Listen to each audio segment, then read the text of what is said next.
যারা খেদমত করছে এই মাদ্রাসার ছাত্রদেরকে তাদের রূহের মাগফিরাত এবং জীবিতদের নেক আমলে জমা হইতে আছে। কোন সময় থেকে? গভীর রজনীতে।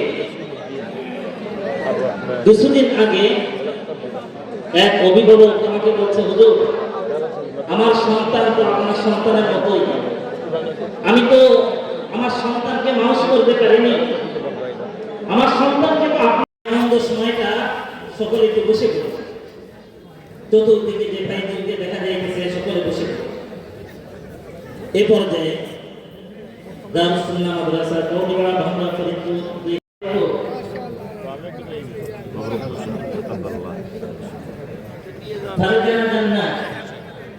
পিতা ফরহাদ শেখ কৌলিপাড়া ভাঙ্গা ফরিদপুর আকাশ মাশাআল্লাহ লোকনাথ কৌলিপাড়া ভাঙ্গা ফরিদপুর।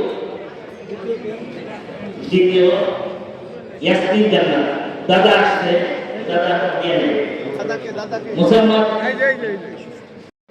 পিতা জালাল ফকির কাকরা কৌলিপাড়া ভাঙ্গা। সন্তানকে পড়াশোনা করা,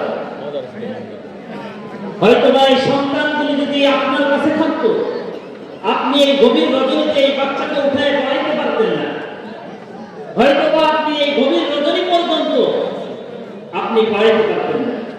এমন ছোট ছোট বাচ্চা আছে যাদের বয়স এখনো আমলনামা আল্লাহর কাছে, তাদের কাছে এখনো তাদের আমলনামা খোলা নাই, অর্থাৎ ছোট মাসুম বাচ্চা।